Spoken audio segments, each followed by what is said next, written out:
So now, without further ado, we can move forward with our exciting Q&A session moderated by Sophia Sapko. So Sophia, take it away. Thank you so much, Dirita. So my name is Sophia Sapko. I am a PhD student in UC Berkeley's Graduate School of Education, where I study whiteness among new immigrants. And I teach a course on settler colonialism and racial capitalism in US schooling, where we read articles from some of the people who are on our panel today, which is quite incredible. One of my first starts in education was in the San Francisco Unified School District, where I was a high school teacher many years ago. And today I'm so grateful to panel, to the people and these incredible undergraduates for putting this event together. I'm honored to learn from our esteemed panelists who have had long careers doing incredible, important work, and who I now know have been on Zoom for many hours already today on their Saturday. So I'm holding that as we benefit from their thinking and their brilliance today. And I'll go ahead and introduce the panelists one by one. And then the planning team has put together a list of questions for them, and then we will take audience questions at the very end. So with us today, we have Dr. Gloria Ladson-Billings. Dr. Ladson-Billings is former Kellner Family Distinguished Professor of Urban Education at the University of Wisconsin-Madison, where she was also faculty affiliate in the Department of Educational Policy and other areas in the university I've read. She has written critically acclaimed books such as The Dream Keepers, which I think Principal Kafele held up a few minutes ago when we started. And I also remember reading And Crossing Over to Canaan. She is the 2018 recipient of the American Education Research Association, AERA Distinguished Research. Also here is Dr. Barbara Blackburn, who's a full-time consultant working with schools around the world. We heard earlier in Australia as well as other places to help raise the level of rigor and motivation for professional educators and students. Dr. Blackburn has been named to the top 30 education gurus by Global Gurus for 3 years running and has authored more than 25 books, including her most recent book, Rigor in the Remote Learning Classroom. Thank you so much for being here. We also have here Principal Baruti Kafele, nationally renowned educational consultant and motivational speaker. He is the author of 11 books, including The Aspiring Principal 50, Critical Questions for New and Future School Leaders, and 5 ASCD bestsellers. Principal Kafele is recipient of more than 150 educational, professional, and community awards, including the prestigious Milken National Educator Award. Thank you, Principal Kafele, for being here today. And also here is Dr. David Stern, who is Emeritus Professor of Education at UC Berkeley. He served as a director for the National Center for Research in Vocational Education and is the former Principal Administrator for the Center for Educational Research and Innovation. He has published about 100 papers and reports, primarily looking at resource allocation within schools. Thank you, Dr. Stern, for being here. And so now that introductions have been addressed, let's get started with what everyone is here for, the question and answer session on the future of schooling, COVID, and education. And as I mentioned, the panel to the people organizers have worked hard on these questions. I think it's pretty incredible that they've been processing what they're learning in their own classes and seeing in the world to come up with these for the people here today. And we've designated one panelist to start off on answering each question, but of course, all of the panelists are welcome to jump in after that and offer their thoughts. And the very first question, I think, is a pretty interesting one because it asks for a little bit of storytelling from your lives. And that question is, was there a moment in your own journey in the field of education that has stood out to you as particularly meaningful or influential? And the part two to that is, as you reflect on that personal story, how would you envision educators today recreating that moment for their students, especially in light of the COVID-19 pandemic and everything that has come with it? So the first person the team has designated to answer that is Principal Kafele, and then anybody else after that. All right, thank you, thank you. You know, as I listened to the question, as I read the question, it took me back to my origins as a teacher. Back in 1988, as a fifth grade teacher in Brooklyn, New York City. I'm a Jerseyite, but New York is right across the river. And here I was. There's a language that we use now that wasn't necessarily used back in the 80s relative to school. And that language was social justice education, equity, and then culturally responsive teaching and learning, culturally relevant teaching and learning. So those four components were who I was, but I didn't have language to attach to it. You know, there was different language. So then that's who I am for the next 10 years. And then in 1998, I become a principal. And I needed to have a conversation with my superintendent, because that which made me successful in the classroom, equity, social justice education, culturally responsive, and cultural relevance, I needed to be able to apply that to an entire building.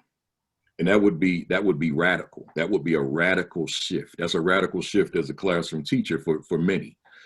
So I had a conversation with the superintendent, and in terms of answering the question, it was one word answer from him, and the answer being, yes, I will allow you to transform the way we go about teaching and learning in this school.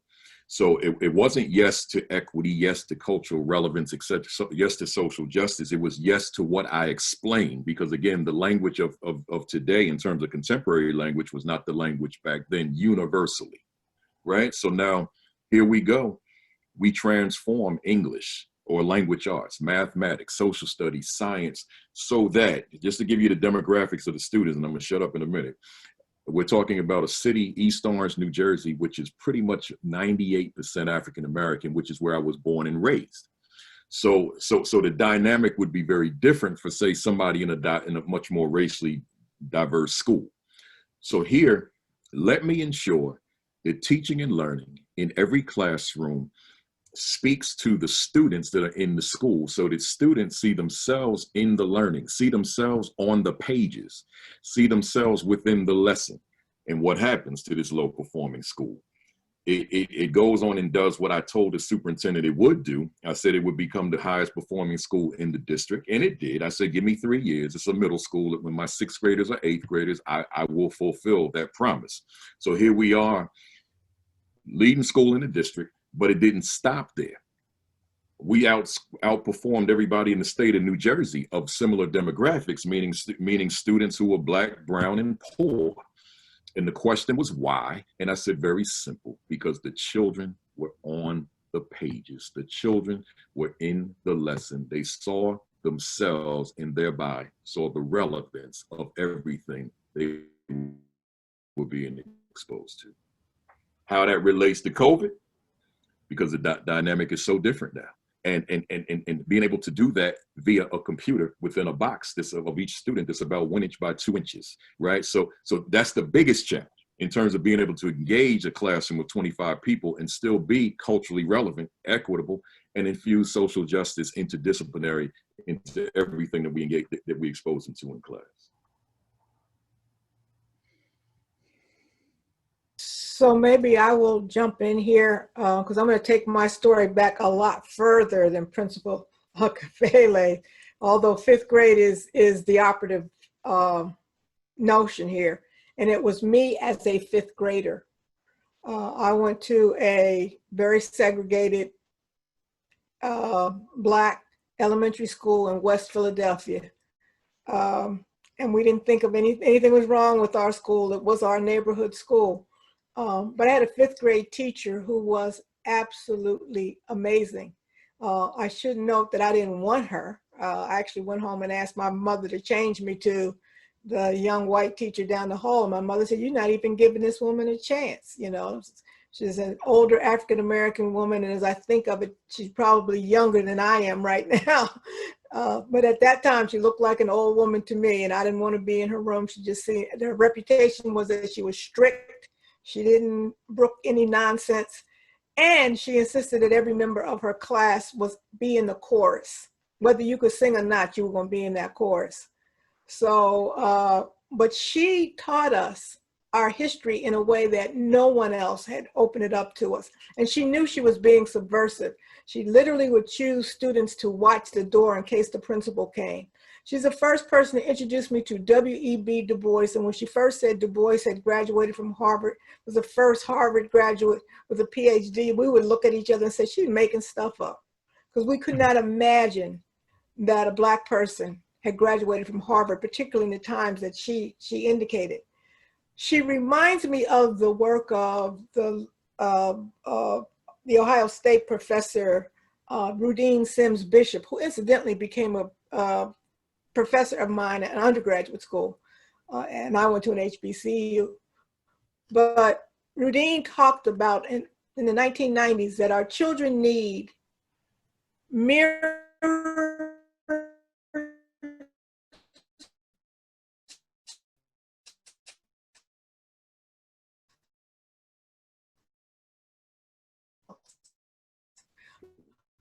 but they also need a window world and walk back into the world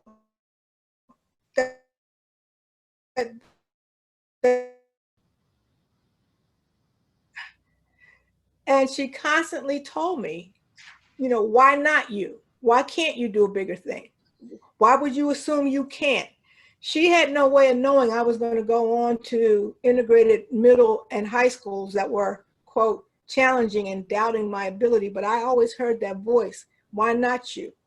Why can't you? You can do it as well as anyone else. So it was that experience as a fifth grader. So I think it's important for those who are on the Zoom to understand it's early on in our children's experience that they get a vision of themselves. It's not when they get in high school. It's not when they, you know, try to get in that first year of community college. It's when they're babies, where they are being told what they are capable of.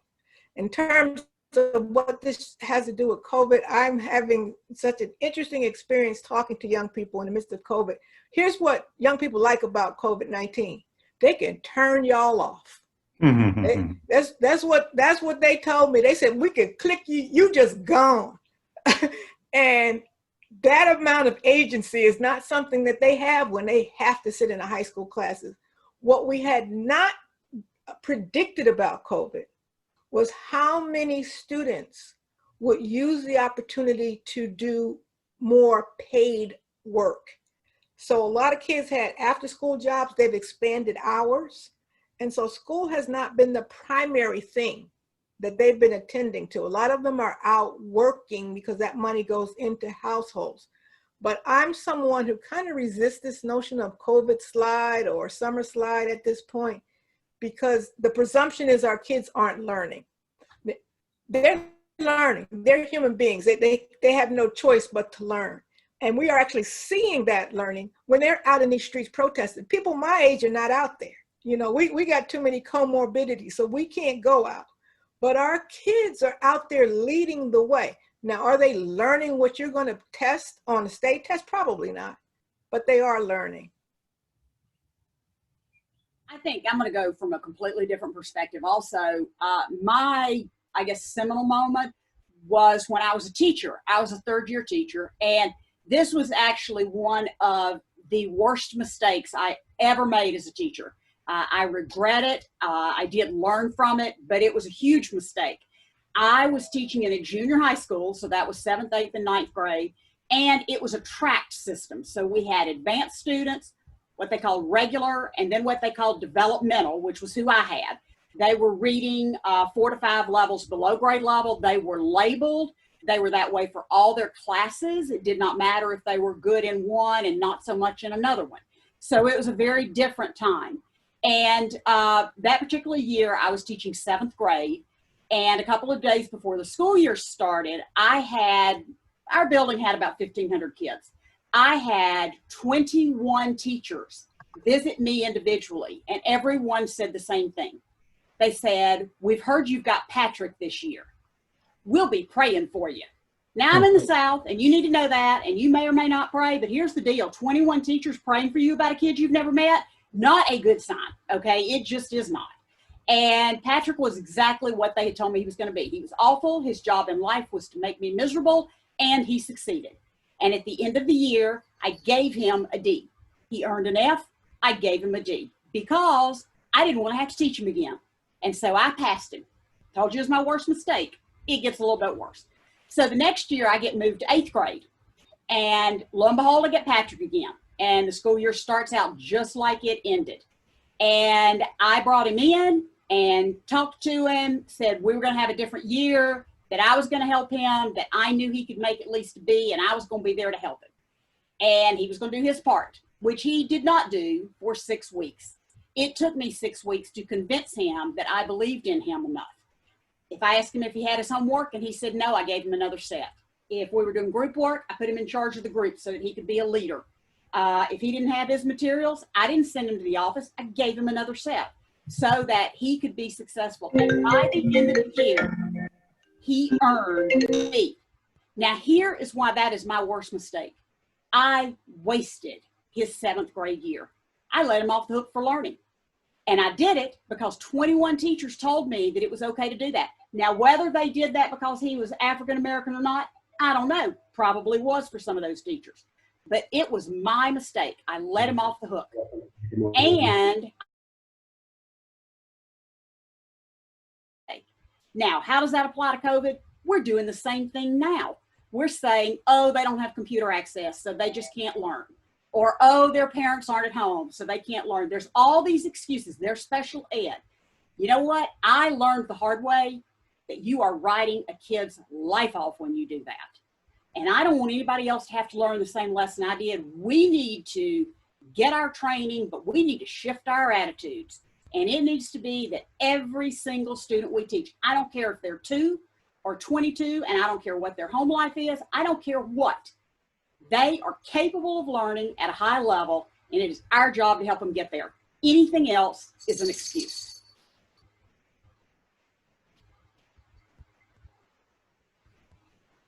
Dr. Stern, you're on mute. Okay. I was saying amen to that and to all of the sentiments of the panel. And I want to say thank you for including me in this distinguished panel, especially privileged because it's organized by students whose questions are definitely the most important. My story is not about me, but it's about another experience of people being written off in a workplace. This was a workplace, a car assembly plant, in fact, in Fremont, California, which had been closed down by General Motors in the 1980s because they couldn't manage it. The quality was abysmal. It just wasn't working. And they formed an alliance with Toyota. Toyota brought in their management methods. And I was doing some research. I'm an economist, and I'm interested in how schooling, education, learning connect with work, production, how those things come together or don't. And so I went to, I did a lot of observation there, and we spoke with people, and in one conversation, I'd say 35-year-old man who'd been working at the plant under General Motors and now is comparing the difference with the Toyota system. He said, I guess you can say they expect us to think and work at the same time. Because under GM, that was not true. You check you turn off your brain when you clock in and just get through the day. And so this, to me, just really crystallized how some people in workplaces are expected to be less than fully human, and how schooling plays into that, and the kinds of distinctions described by the other panelists may be examples. Thank you so much, everybody. Dr. Stern, you're actually the designated person for the next question, so I wonder if maybe there's a connection to what you were just saying. And of course, the others are also welcome to jump in after that. The second question from the students is, with online learning becoming the new norm for students across the world as a result of the pandemic, how do you see and foresee educational environments across all levels of study being impacted? And please include in that how different groups of students may be being impacted differently. Right. The digital divide is a huge issue, and I will have a couple of things to say about that. I think in trying to imagine how schooling will be transformed or education will be transformed by online learning and how the pandemic has accelerated that, I think it's useful to distinguish between the custodial function of schooling and the educational function. Custodial just means childcare, safe supervision while parents work. And the crucial necessity for that has become so strongly expressed in the pandemic with parents, especially those who work outside the home, just desperate to have their kids back in school.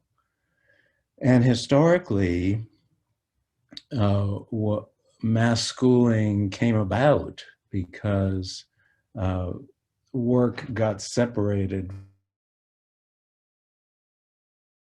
sort of co-located, but as industrialization occurred, you get compulsory schooling laws, and children are being expected and required to be in school because their parents need them to be safely supervised, as well as educated.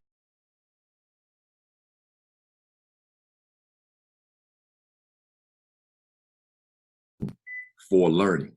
So with the computer now, in terms of using technology during a global pandemic, teacher has to be particularly cognizant of his or her role from that perspective.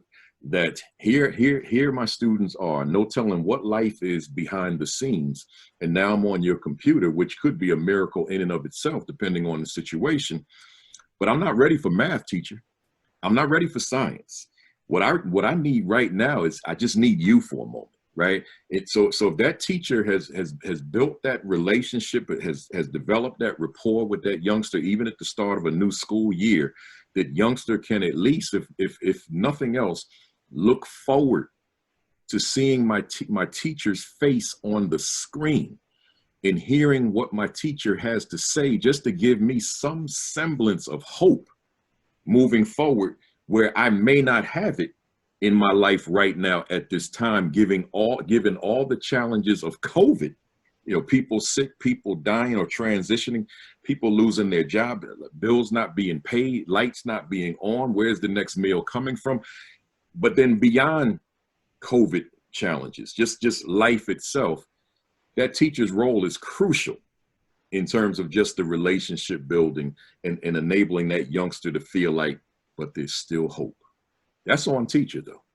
But it's on leader in terms of ensuring that I've got a staff who are operating that way consistently across the building. Yeah, I think a lot of what you're talking about are the social emotional learning skills that we're just not paying attention to right now. And everything you said is, when I talk to teachers, they're so busy trying to figure out teaching the skills that they're going, how do I have time? Plus they need some social emotional learning support, which is also what you said in terms of leaders. It's interesting because my best friend's son is in 2nd grade, and he had a couple of meltdowns last week with learning. He doesn't know how to use the keyboard. He was struggling with learning, and my friend tried to calm him down, and his response was, but you're not Miss Smith, and she's the only one who really knows. And so Abigail talked to the teacher, and what the teacher has now done, which is great, she has recorded a little pep rally video so that anytime the kids start struggling, they've got a video they can click, and she's encouraging them to keep going. That sounds so simple, but that really makes a difference when you can't be there live. And Gloria, I'm sorry because you and I started talking, and I apologize. No problem. That's one of the ancillary things linked to Zooming. But what I would just say is, one of my concerns is that I'm not seeing teachers making radical transitions. I'm seeing teachers trying to do the same stuff they were doing when there were 27 kids in the classroom on a screen. It's, first of all, our kids are ahead of us on these devices. They do. They know how to do everything on these devices. And if we would just pay closer attention to how they are using the devices, we might be actually structuring the pedagogy in ways that were able to reach them. There were years ago, I was in South Africa in a very rural community. So I'm not talking Johannesburg, Cape Town. I'm out in the Free State. And the teacher that whose classroom I was in was complaining that, she said, well, we don't have all that technology that you have in the United States. So we can't do this and we can't do that. And I just turned to her kids. I said, how many of you have mobile devices? 100% of them. Because that's how people pay their bills. I mean, it is the thing. And yet the teacher is sort of out of the loop on this, not realizing that this is a device that is penetrating. You want to get in touch with parents, you don't send home a flyer, you text. I mean, we've got to learn to keep up with these technologies so that we have access to students in a different way. And every talk that I've given since March to administrators, they've backed off of focusing on just the skills or the content and said, I have finally understood how deep the social and emotional needs of the students are. And as you said, Dr. Blackburn, the teachers too. You know, and I keep hearing everybody say, oh, we're all in the same storm, but we're not all in the same boat. Some people are riding this thing out on a luxury liner, and there are other people who are holding on to a raft, and that makes a huge difference as to how you experience this. And I just think this is our opportunity to listen. I'm so convicted by the words of the Indian essayist Arundhati Roy, who says, look, the pandemic is a portal. It operates the way every pandemic has, and we can take all that crazy stuff that we did, our greed, our avarice, our narrow thinking into it and cross that threshold, or we can go over there traveling lightly with light luggage into a new world and be ready to fight for that. And I just keep reminding people, I'm using this, you know, I hear myself saying this all the time, but I think it's time for a hard reset. We all got these devices, you know when they don't work. You take yourself down to the store where somebody 17 years old in a t-shirt tells you you need a hard reset. And that hard reset means if you haven't backed stuff up, you're going to lose the contacts, you're going to lose the pictures, you're going to lose whatever your score was on Candy Crush, and all that kind of stuff's gone. And they're going to give you back a device that looks like it did from the factory. Well, I think our education system is ready for a hard reset, and we're not the first ones to do it. If you look historically, after World War II, Japan did a hard reset on its schools. Italy did a hard reset. This Reggio Emilia that we just rave about as the best preschool, that came after World War II, where that society said, we're not trying to create another generation of fascists. We want a different kind of Italian. And I think we are ready for a different kind of American that our schools can participate in if they're ready to do a hard reset. Thank you all so much. I think the next question is a perfect transition. As we imagine a hard reset, as we imagine different boats in a same storm, but also different storms, right, that have already been raging since the foundation of the country. So as we think broadly, both through COVID, but also beyond it. The question that the organizing team is asking, and Dr. Latson-Billings are actually slated to start us off on this one as well. The students are wondering about the opportunity gap of educational resources that researchers have documented existing among white students on the one hand and Black, Latinx, and Indigenous students on the other. And one of the results of this gap that many of them are recognizing in their own university educations is the underrepresentation of Black, Latinx, and Native students and professors at these institutions. Of course, that could be discussed at any level of schooling. The question is, what do you think enables this opportunity gap to endure in schooling environments? And what do you believe can be done to transform this inequality so that all students, as Dr. Blackburn said earlier, have the opportunity to thrive?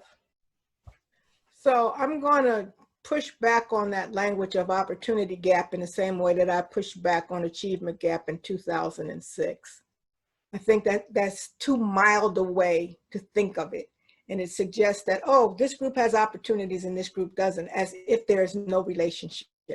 Instead of gaps, I want to talk to you about the incredible debt that the nation has amassed. We didn't just start doing this. You realize, even though we're celebrating 100 years of women's suffrage, that wasn't Black women's suffrage. Black women didn't get really the right to vote till 1965 with the voting right. So we've been accumulating debt around schooling, around school funding, around the participation in the political process to even pick a school board member.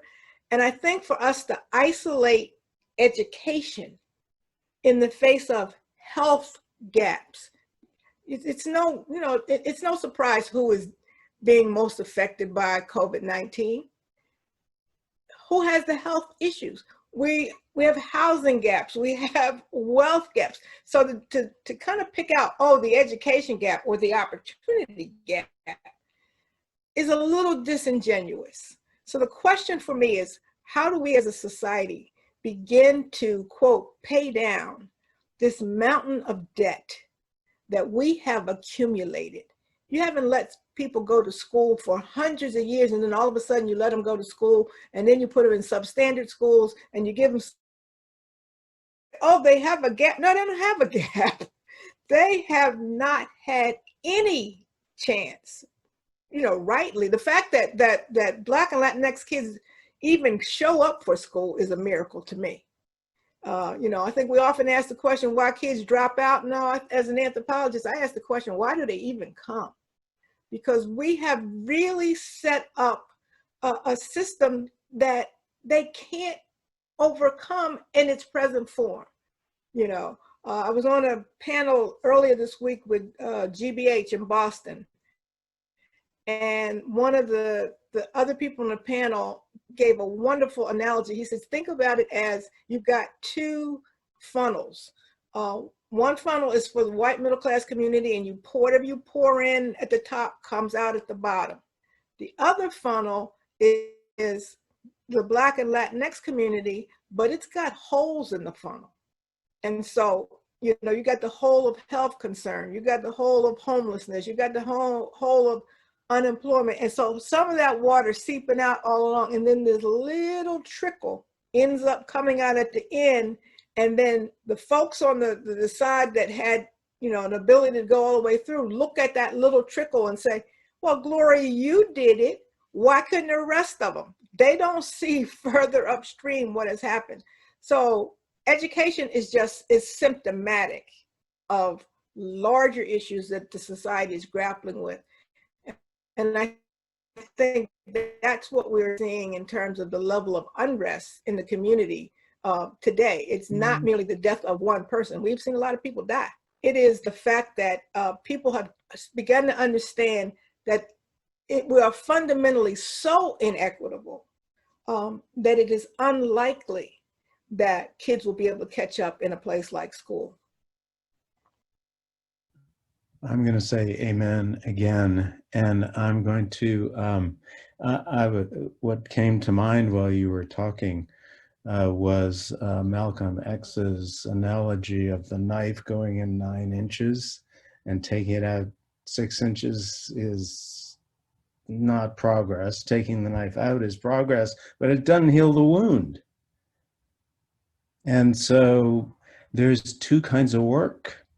One is to withdraw the knife, stop the institutional practices that keep perpetuating the oppression. And then reparations, add some reparations, some real reparations to both acknowledge and to some extent compensate. Somebody calculated the lost wages of enslaved Africans during the time of slavery, and it adds up to about $12 trillion. So that amount seems unlikely to get paid, but something can be paid.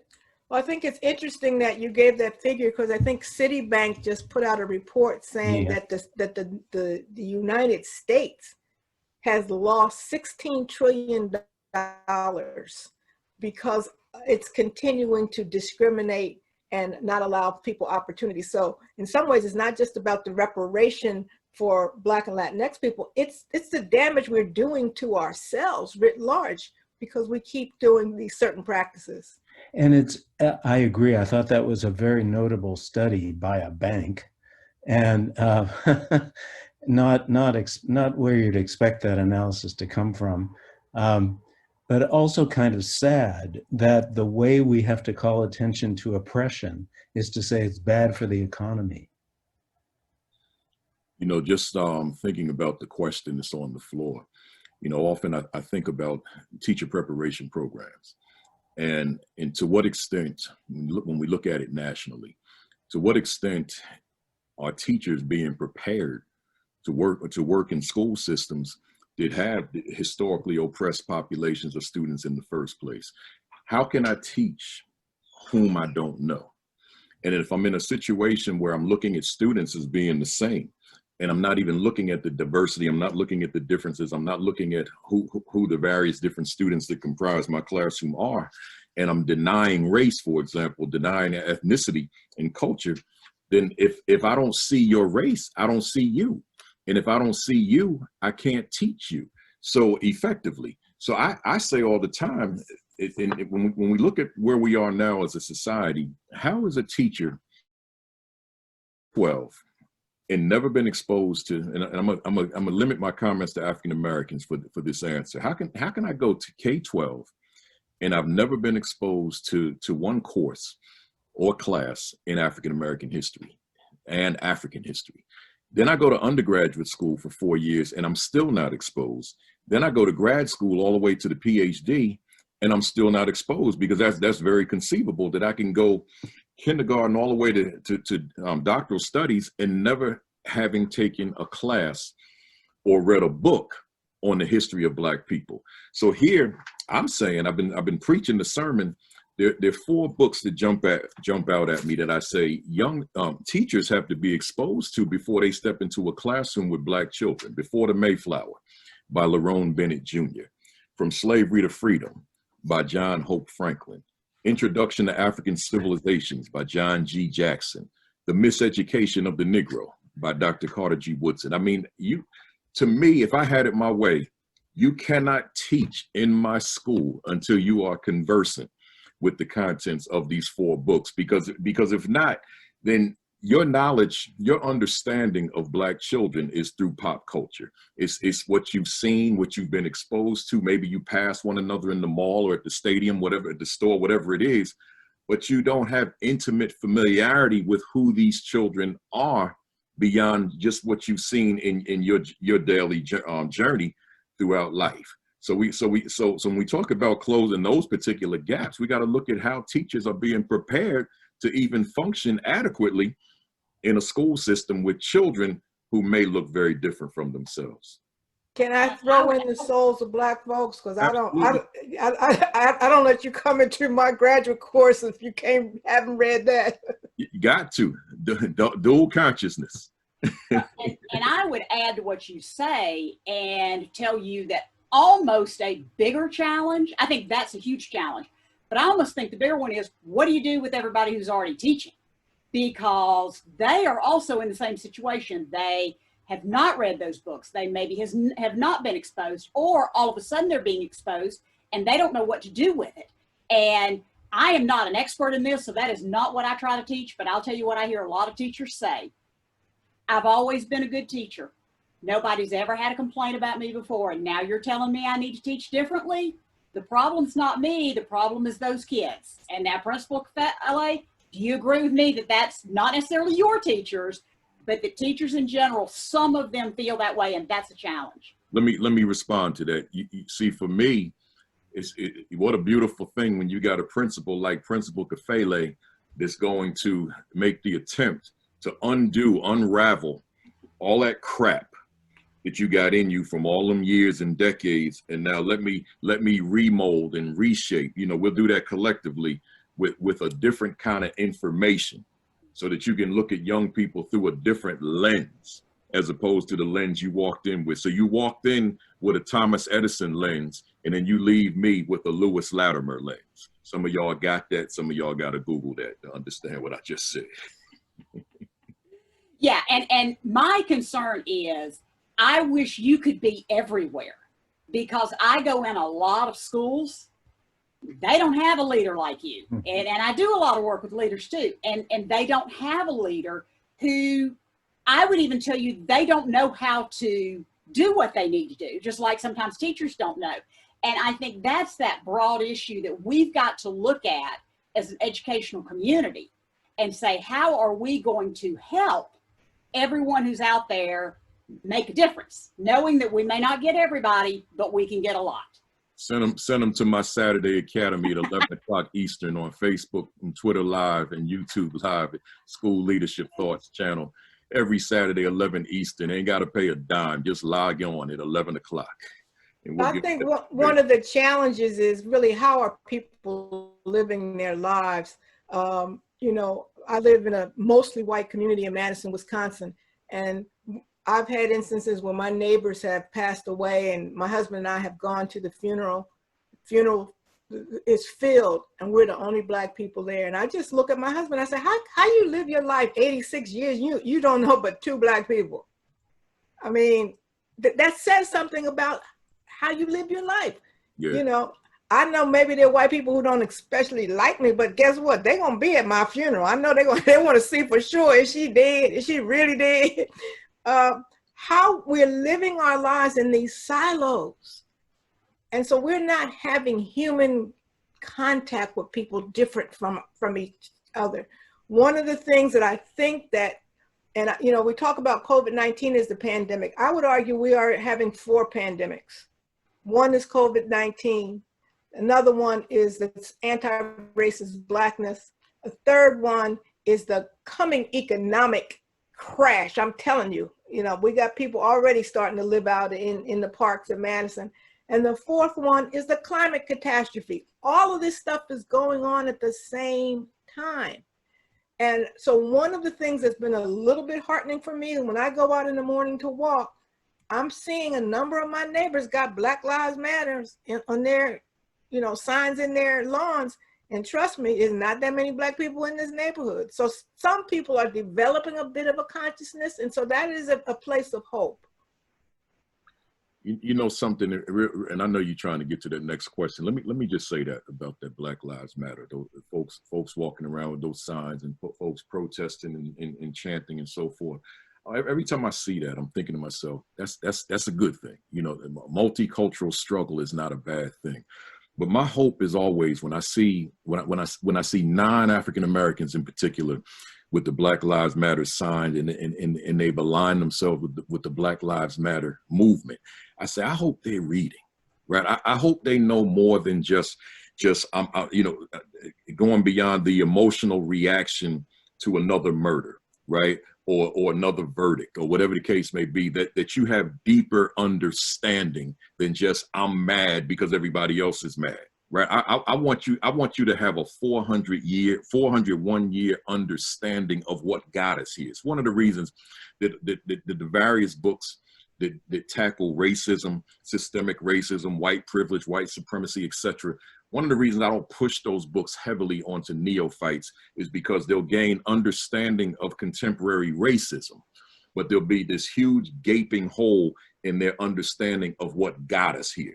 So I'm always saying, I want you to have some level of understanding of not being conversant in the 1600s, the 1700s, the 1800s, the 1900s. And then when you see a George Floyd, you'll understand it historically more so than just watching a video and becoming angry at what you see. I want you to see that this is 401 years of pain. So you gotta read, you gotta study to develop a full understanding of what it is that you're seeing and witnessing.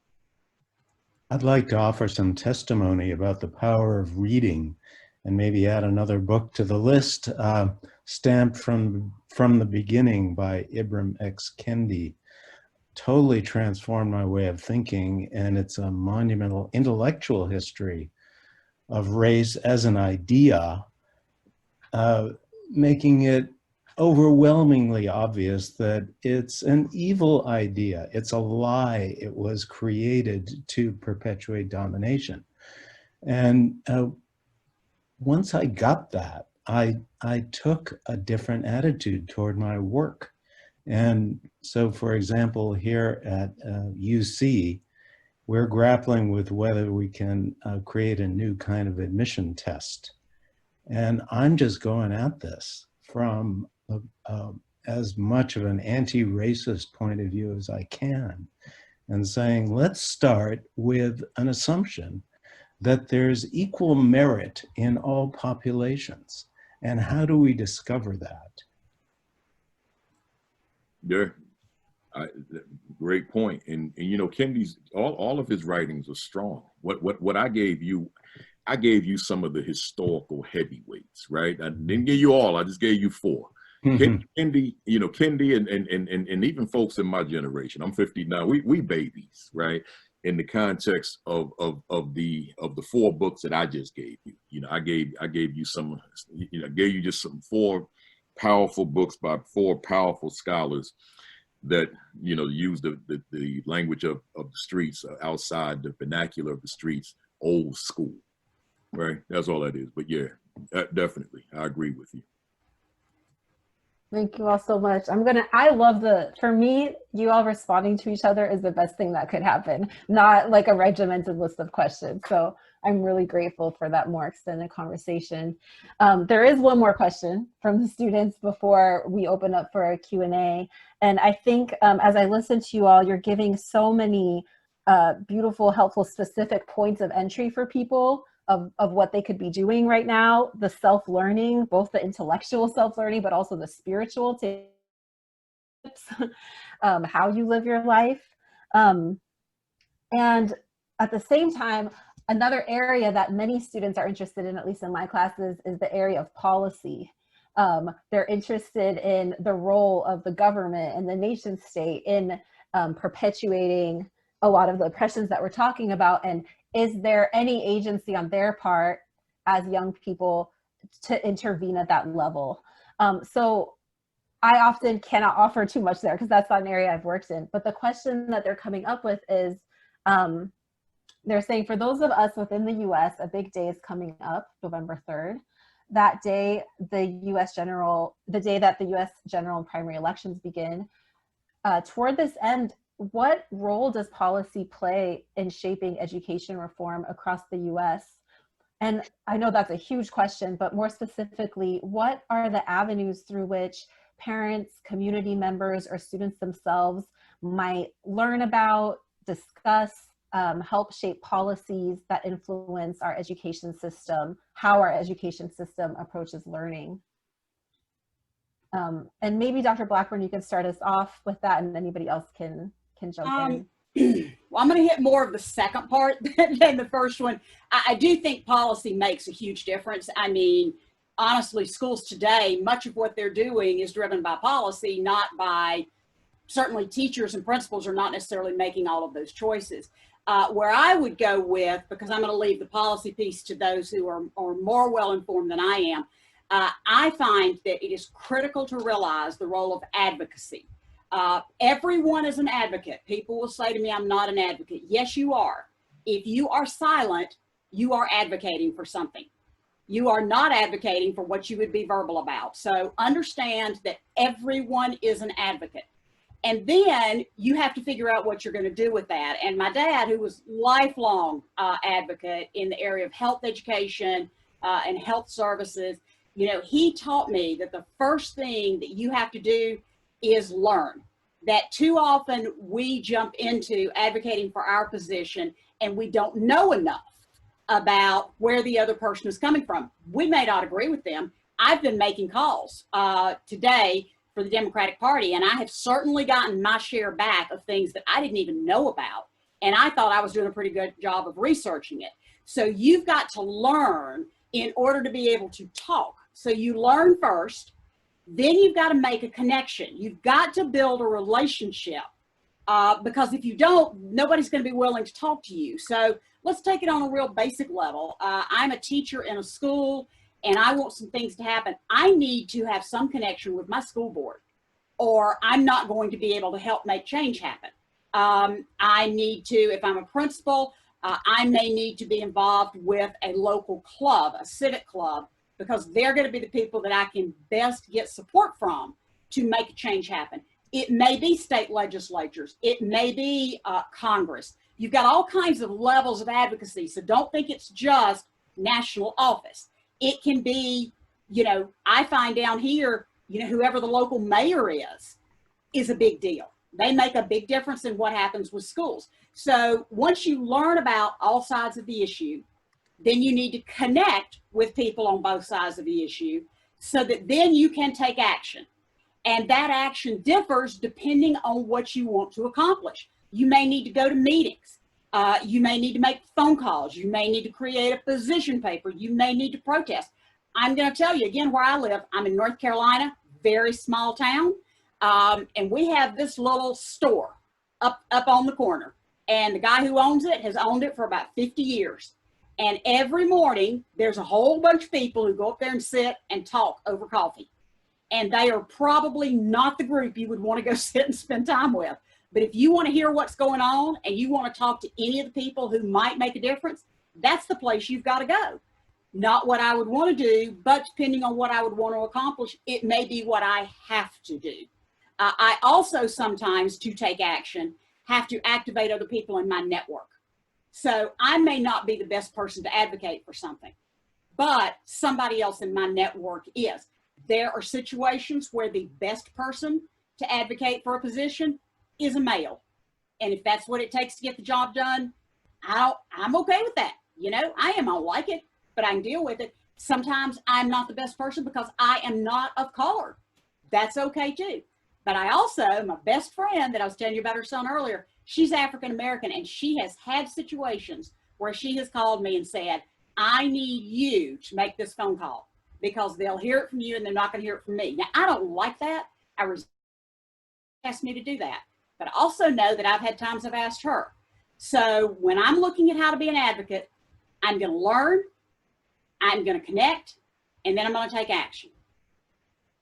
I think Dr. Blackburn's description there is very reminiscent of what we know about social movements. Mm-hmm. And that is that there's always somebody visionary with incredible language that can get the movement sort of going. Martin Luther King. But here's a man with a divinity degree, a doctorate in divinity from Boston University. He cannot talk to somebody in a little small country town. So there's this whole other layer of sort of foot soldiers, the translators, the Septima Clarks, the Rosa Parks, the Fannie Lou Hamers, the Hosea Williams of the world who could talk to folks. So our question is, where in this sort of hierarchy of social change are we willing to participate and put our energies? There are folks that I can talk to. People are, they're shocked. They're like, you got a PhD? Well, because I'm pretty good. I'm a pretty good code switcher. So they know They know me from the church, or they might know me from the hairdresser. I mean, it's the hairdresser, it's the barbershops. Mark Lamont Hill wrote his dissertation on the intellectual conversations that spring up in Black bookstores. People just hanging around talking about stuff. So I think it's not always sort of big media that will reach people. And then we also have to be willing to listen to young people. Just because they don't have a lot of years of experience doesn't mean they don't have ideas. And this certainly doesn't mean that they don't have some agency and aren't able to advocate, because they can. If you looked at the way that the so-called Obama revolution, how did he get those people out there? He went to P. Diddy, he went to Jay-Z and Beyonce, because he knew that they could talk to a generation of people that might have an interest in him, but not trust him. So we do have to be able to work through a lot of levels of outreach to be able to talk to people. I'd like to amplify a bit the idea of student voice and mention a concrete example of a project that started right here at Berkeley by a former student of mine at the Center for Cities and Schools. It's called Y Plan, and it basically engages a classroom full of students in a community serving project with a real client. So there'll be the Bay Area Transportation Agency or something like that will be the client, and the students bring their own lived experience and analysis to bear on the question. They have to make a presentation to an actual policymaking body. So to me, what's really encouraging is that this movement toward more active civic engagement education that gets high school students involved in this. I'll cap this with one story from a high school senior who, after having been part of the team presenting to the school board on their issue that they had worked on, was asked, so when are you going to start your career as a policy advocate? And she said, well, I already have. Thank you so much for those stories. It looks like there have been many questions that have been posed to you all, and I think the chat has been very active. We probably have room only for one question, and I think that we started with your storytelling in these classrooms of your own paths, and maybe it makes sense to return to Imagine classrooms and Imagine students who are on Zoom not right now, but Monday morning.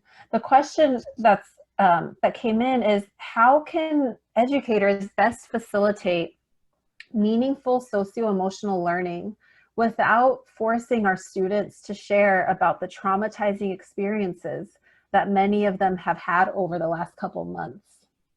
So it sounds like it's both a question from within the moment, but also looking ahead. This person asked, do you have advice for identifying and cultivating a sustainable level of intimacy in the classroom?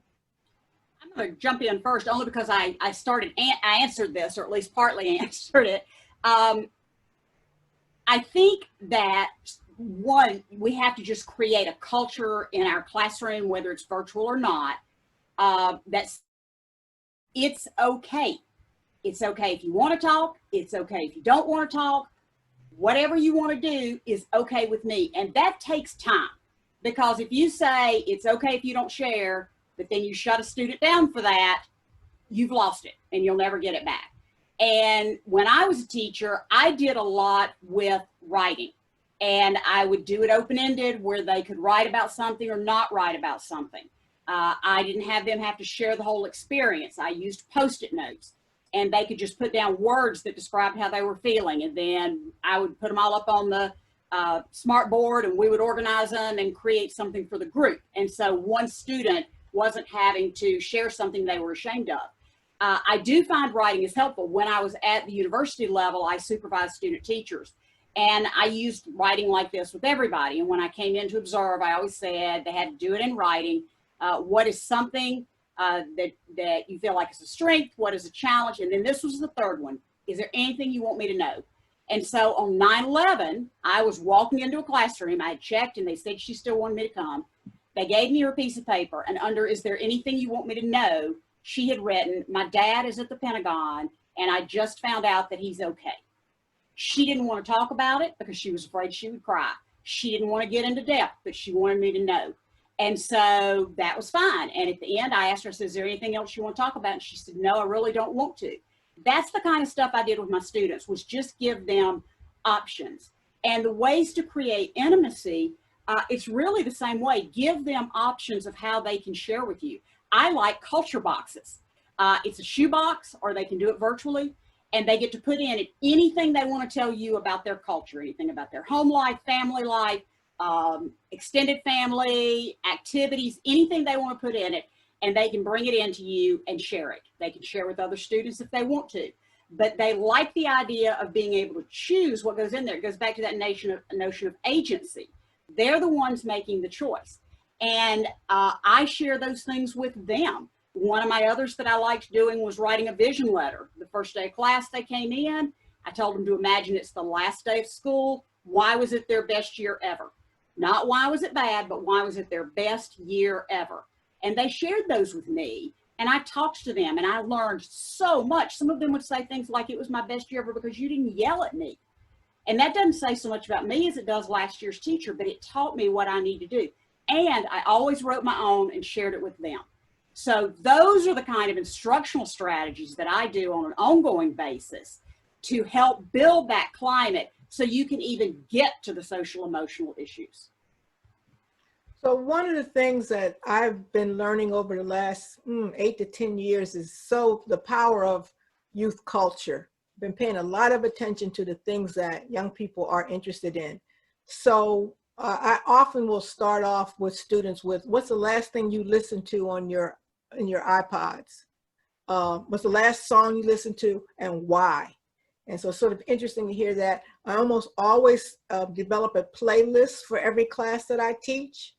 We have the ground rules for what can't be on the playlist. So, you know, there's certain language that can't be on there.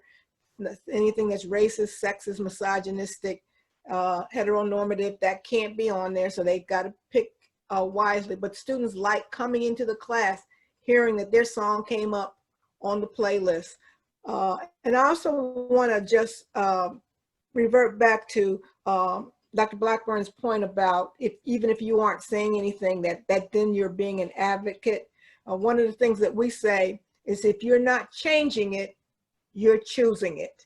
Mm-hmm. So just think about that. If you know, it's one thing to sit around and complain about something, but if you're not going to change it, then you're choosing that.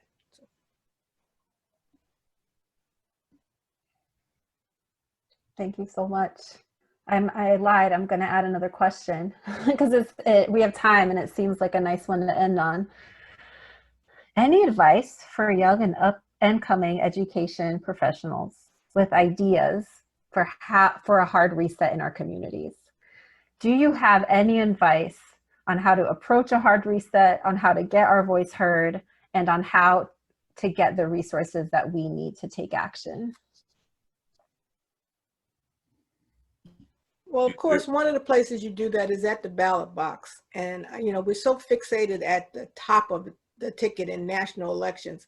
But the people who are most likely to have a direct impact on your everyday experience are your local folks, who you put on your city councils, who goes to your state legislature, who's on your school board.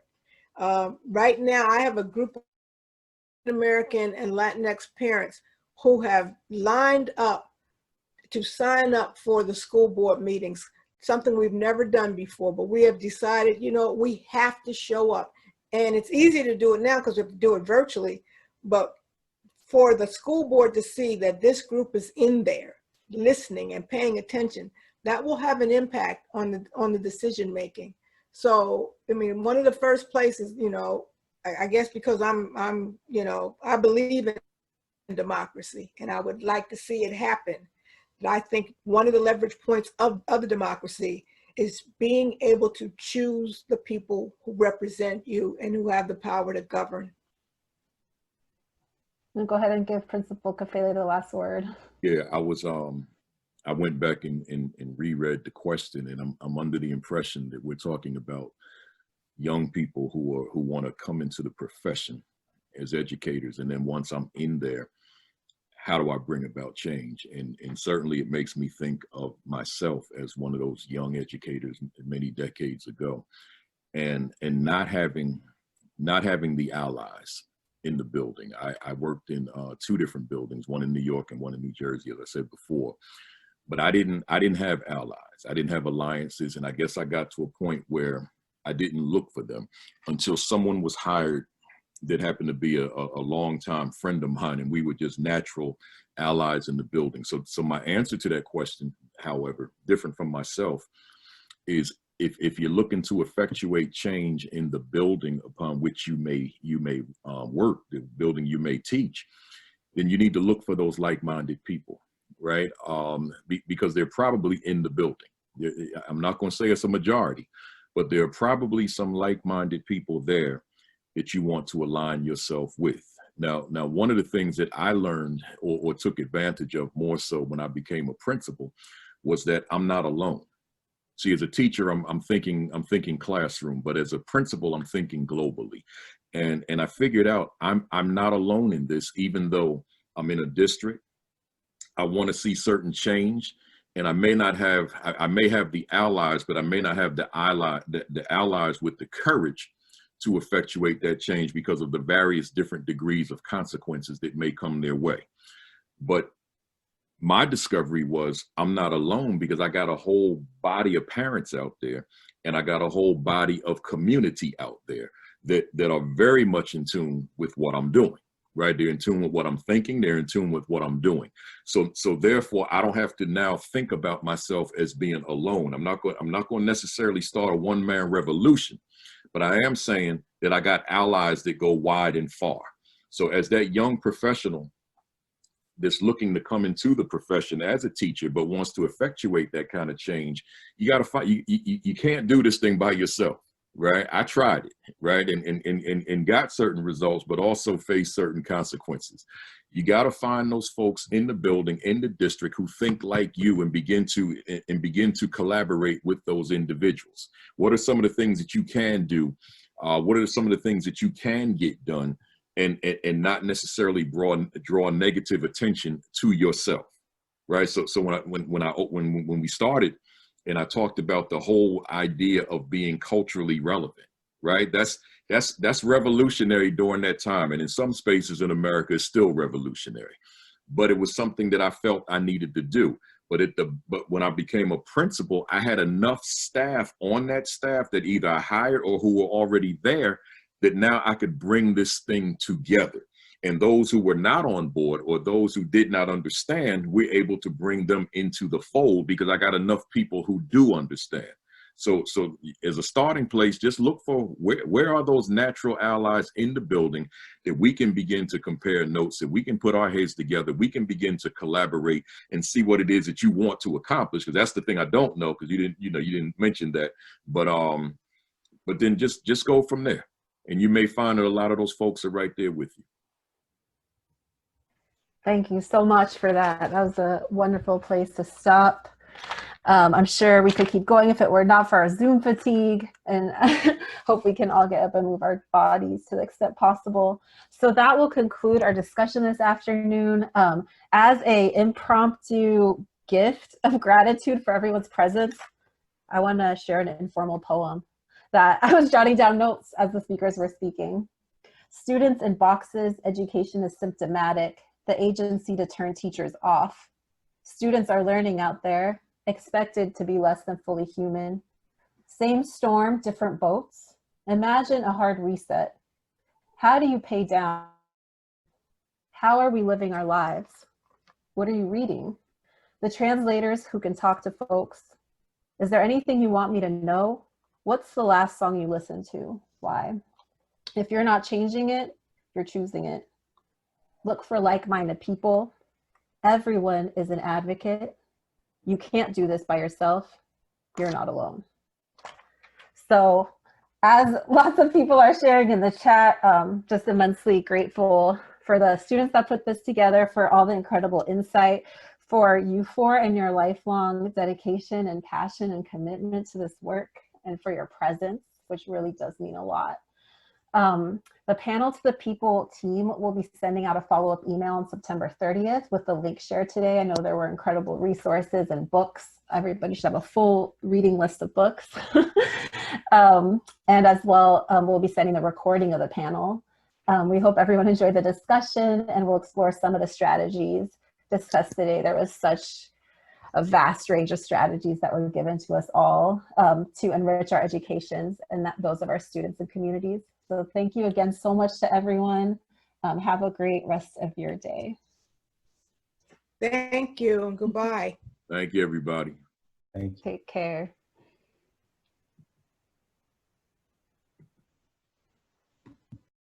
Wonderful. Ooh, I'm here twice, but hopefully we can continue this conversation if you're interested. We are still continuing with the Pandemic Policy-thon. So that is another event, October 23rd, where you can effectuate that change. And of course, we have a Panel to the People. That's a continuing webinar series, and Davida will be in touch. Yeah, and again, I want to apologize about the password issue. This is kind of a first time for everyone on our team, but we really sincerely hope that you guys can continue to stay with us throughout the panels. We'll make sure to even adapt and overcome everything to bring you even better panels in the future. So yeah, thank you guys all so much today, and be on the lookout for an email on September 30th with links, applications to join our team, ways to get involved, and as Lucas is saying, we'll add all that other opportunities for you guys as well. And in the meantime, have a great day, take care, stay safe, and yeah, bring this back to your communities. This is all for you guys to hold this conversation back in your own homes, school lives. And we want you guys to be empowered enough to make change, because you are all capable of doing it. So yes, bye.